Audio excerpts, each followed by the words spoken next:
안녕하세요. 스타일고 임광목 대표입니다. 11월 27일 수요일 오후 3시 38분 장마감 방송을 시작하도록 하겠습니다. 오늘 전국적으로 눈이 굉장히 많이 오고 있는 것 같은데요. 눈 피해가 있으신 곳들도 있고 교통이 좀 불편한 분들도 계시겠지만 어쨌든 세상은 좀 아름답게 보이는 것도 사실인 것 같습니다.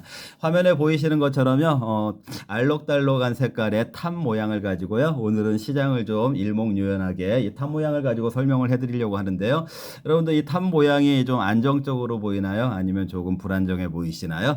자, 위에 부분은요. 미국의 증시를 좀 설명을 드리려고 해요. 미국의 증시를 좀 설명을 드리려고 하는데 지금 미국 증시 여러분들 너무 그 사상 최고치 경신에 익숙해져 있어서 요즘에는 뭐 미국 증시가 사상 최고치를 경신한다 이런 것이 크게 와닿지도 않죠. 근데 여전히 미국 증시는 사상 최고치를 경신을 하고 있어요. 근데 조금 특징적인 사상 최고치의 어떤 그 특징적인 면이라고 하면은 과거에는 매그니피센트 세븐이 최고치를 경신을 해나가야만 매그니피센트 세븐 엔비디아를 비롯해서요 매그니피센트 세븐이 최고치를 경신을 해나가야만 나스닥 그리고 S&P 500 이런 종목들이 이런 지수들이 사상 최고치를 경신했다 이렇게 서로 그 어떻게 보면은 그 지수와 매그니피센트의 그 방향성이 굉장히 플러스 상관관계를 많이 보였는데요. 최근 일주일, 이주일 사이에 나타나는 현상들은 매그니피센트 종목들, 빅테크 종목들, 시가총액 상위 종목들, 뭐 엔비디아 이런 종목들이 조정을 받아도 최고치 경신이 이어지곤 하고 있습니다. 그 얘기는 그 이외의 종목들, 전통적인 종목이 될 수도 있고요. 또는 어떤 그 다우운송 같은 그런 그 빅테크하고는 조금 거리가 있는 종목이 될 수도 있고요. 그 다우 30개의 종목으로 되어 있는 다우 지수 같은 경우에는 의외로 그 빅테크 종목들이 많이 안 들어가 있거든요. 그럼에도 불구하고 최고치 경신은 잠깐 쉬었다 가더라도 계속해서 이어지고 있다라는 점. 매그니피센트 종목이 좀 쉬어가더라도 다른 종목들이 그 지수 상승을 견인한다. 그 얘기는 어떻게 보면은 좀 미국 증시는 역시 그 트럼프의 당선 이후에 전반적인 경제가 호황으로 가고 있다라는 그런 기대감이 반영이 되는 것이 아닌가. 미국의 아메리카 퍼스트, 아메리카 오운리 그리고 미국의 어떤 제조업체, 서비스업 전반에 있어서 경제가 더 강해지는 그런 방향을 보여주는 것이 아닌가 이렇게 우리가 생각할 수 있는 부분인데요. 미국 지금 트럼프 대통령이 그 취임을 하려면은 아직 그 한 달 반 정도 남았어요. 1월 20일인가 그럴 거예요.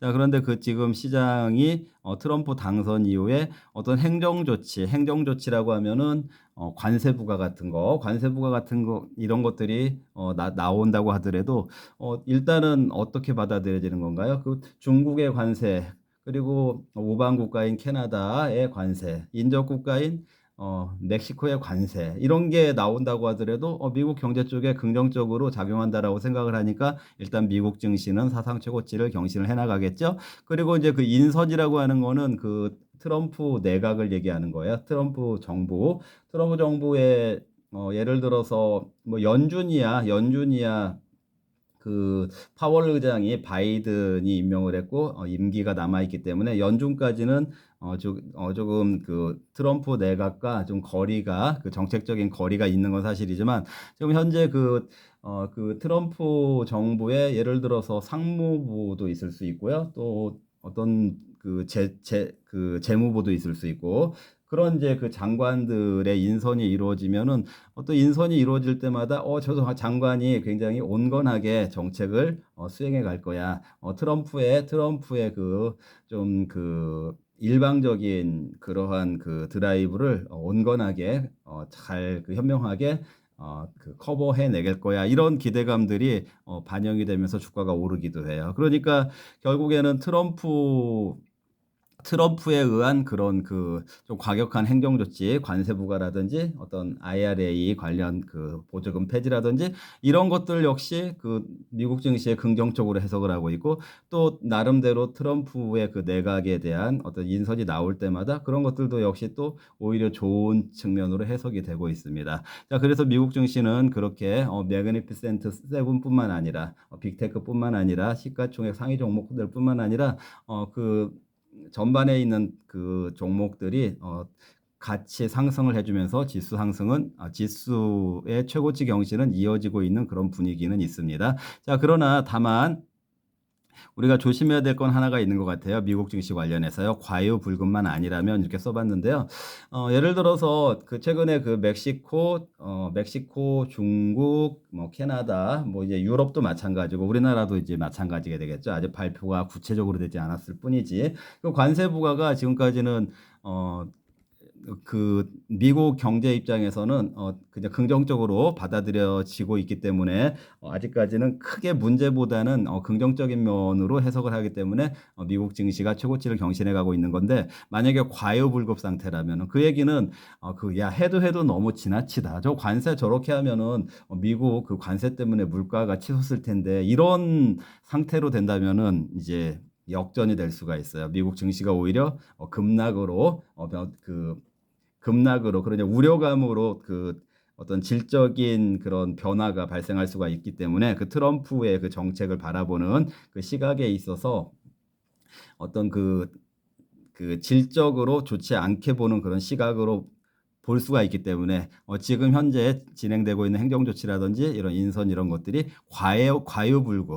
과유불급으로만 가지 않기를 우리는 일단은 바라야 된다. 그렇지 않다라면은 미국 증시는 일단은 최고치 경신의 이 무드 또는 최고치 경신의 모드 이런 것들이 당분간 지속될 거다. 그러니까 과유불급으로 시장에서 해도 너무한다, 이런 분위기로 바뀌지만 않았으면 하는 그런 바람을 가져봐야 될 것 같고요. 자, 이제 미국 증시가 위에서 이렇게 견인을 하고 있는 모습인데, 이 밑에 있는 것이 한국 증시라고 한다라고 하면 조금 불안정해 보이죠. 아무래도 한국 증시는 미국 증시 또는 미국 경제에 눌려 있는 그런 상황이기도 하고, 위에서는 최고치를 경신해 나가고 있지만 그만큼 보조를 못 맞추고 있기 때문에 이렇게 조금 불안정한 탑 모습을 하고 있는데, 자, 한국 증시 같은 경우에는요, 이제 최근 이번 주 월화 수까지 오늘까지 이렇게 진행된 그걸 좀 브리핑을 해드리면은 제가 정상화 구간, 비정상이 탈피가 되는 구간, 주가 수준 자체가 절대적으로는 낮지만 그래도 비정상 구간, 낮지만 비정상은 아니다라고 볼 수 있는 수준이 되려면 코스피 기준으로는 2,550은 돼야 된다라고 했죠. 그리고 삼성전자나 제가 현대차 기준으로는 삼성전자 6만 원, 현대차 기준으로는 23만 원 이렇게 말씀을 드렸는데요. 어제 그제 해가지고 코스피가 2,540까지 갔고, 삼성전자 59,000원, 그러니까 6만 원 가까이 갔고, 현대차 오늘 22만 6,500원까지 갔으니까 거의 이 라인에는 근접을 한 거죠. 자, 그런데 이제 이 돌파가 안 되고 근접을 한 상태에서 오늘 코스피도 밀리고 삼성전자도 하락하고 현대차도 하락 반전이 됐잖아요. 이런 모습이 왜 나왔을까? 이거에 대해서 좀 설명을 해드려야 될 것 같아요. 자, 그래서 이거는 제가 수급선에서 망설이기는 싫었기 때문에 수급선에서 망설이기는 싫었기 때문에 이렇게 제가 좀 설명을 드리고 싶은데, 이 얘기는 무슨 얘기냐면요, 만약에 이번에 반등이 코스피 2,550을 강하게 돌파했다, 6만 원을 돌파했다, 삼성전자, 현대차 23만 원을 돌파했다라고 하면 바로 코스피의 수급선, 삼성전자의 수급선, 현대차의 수급선이 임박하게 됩니다. 우리 일반적으로 지금 전체적으로 한국 증시가 수급도 꼬여 있고 경기도 안 좋고, 그리고 경제 전반에 어떤 모멘텀이 없는 상태에서 아마도 이게 돌파를 했을 경우에 수급선에서 많이 세력이 되든 외국인이 되든 많이 망설일 수밖에 없을 거예요.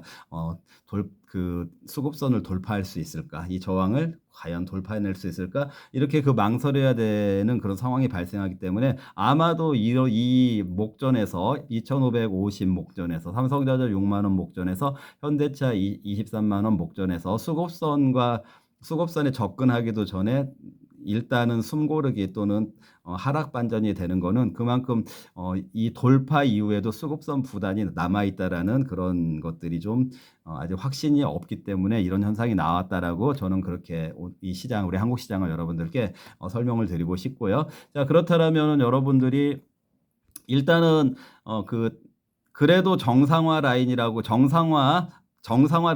할 수 있는 2,550, 삼성전자 6만 원, 현대차 23만 원에 거의 근접까지는 했으니까 지난번에 그 비정상 구간에서 정상화 라인 쪽으로 올라가게 된다라는 그런 그 방향성, 최근에 한 2주 동안의 방향성은 정확하게 안내를 해드린 것이고요. 그럼 이제 여러분들이 지금 제가 이 라인 접근과 그리고 그 위에 수급선에서 망설이고 싶지 않기 때문에 지금 다시 그 숨고르기 또는 되밀림의 형태가 나오고 있는 이런 상황에서 여러분들이 아마도 지금 이제 고민을 하시겠죠. 이런 고민을 하실 것 같아요.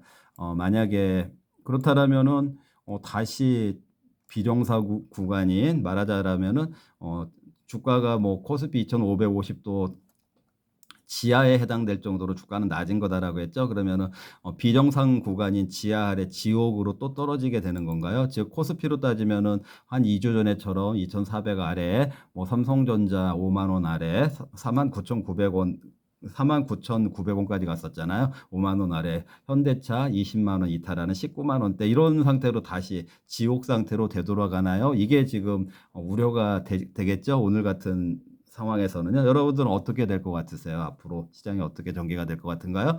그래서 저는 여러분들께 이렇게 고민이 되는 구간들 그리고 또 기회 같은 거를 적극적으로 활용해야 되는 그런 그 구간들마다 굉장히 그 유연하고 탄력적으로 뷰를 제공을 해드리고 있죠. 오늘도 이렇게 애매한 상황에서 또 저는 또 여러분들께 나름대로 그냥 분명하게 말씀을 드리는 게 역할이라고 생각을 하거든요. 애매하게 한다거나 뭐 좋은 상태에서만 나타나서 마치 뭔가를 제대로 안내해 왔던 것처럼 그런 태도를 보이는 것은 잘못된 거다. 좀 어렵고 어려운 구간, 망설여지는 구간에서도 어떤 뷰를 정확하게 제시하는 것이 저와 같은 사람들의 역할이 아닐까 이렇게 생각을 하는데요. 저는 여기에서 이런 말씀을 드리고 싶어요. 지난번에 그 지옥 수준까지 떨어질 것 같지는 않고요. 하방 경직성을 보여줄 것으로 보인다. 그러니까 이 탑 모양이 비교적 그래도 이 하방 쪽에서는 또 조금 그 안정적인 모습으로 바뀌고 있죠. 하방 경직성. 자, 왜 하방 경직성을 왜 보일 것으로 생각을 하냐면은요. 여러분들 제가 여러 차례 그 강조를 드렸지만 12월은 배당 시즌. 우리 지금 우리 국내 기업들 중에 배당 성향이 좋은 기업들이 굉장히 많아요. 배당 성향이 좋은 기업들이 굉장히 많고 주가는 주가대로 많이 빠져 있기 때문에 배당 수익률이 상당할 것으로 보여지거든요. 12월 말까지 12월 27일인가 그때까지만 보유하면 되는 거니까 한 달 사이에 생각보다 뭐 7%, 뭐 8% 이렇게 되는 그 배당 수익률이 기대되는 종목들도 많거든요. 그래서 다시 지하 아래 지옥으로 가기에는 이 배당 수익률을 기대하는 그 종목들 때문에 주가가 그게 많이 빠지지는 않을 거다. 그렇기 때문에 제가 다시 말씀드리면은 오늘 코스피 2,500에서 500 지지 테스트를 하는 모습인데요. 여기에서 많이 밀리진 않고 하방 경직성을 확보하면서 또 특히 그 배당 시즌에 해당되는 종목들을 중심으로 해서 숨고르기 이후에는 다시 상승을 시도하지 않을까. 다시 상승을 시도한다는 얘기는 코스피의 이 정상화 구간도 회복을 하게 되고 그 위에 수급선을 타진하는 그런 상승이 다시 나오지 않을까. 그렇다면 우리의 고민은 그 수급선에 도달했을 때 다시 한번 그때 고민을 하는 것으로 하고요. 일단 그 단기적으로는 숨고르기 이후에 재차 상승 쪽으로 가닥을 잡아갈 거다 이렇게 제가 예상을 드린다라고 여러분들께 저의 의견을 말씀드리는 것입니다. 네, 오늘 여기에서 마무리하도록 하겠습니다. 네, 시청해 주셔서 감사합니다.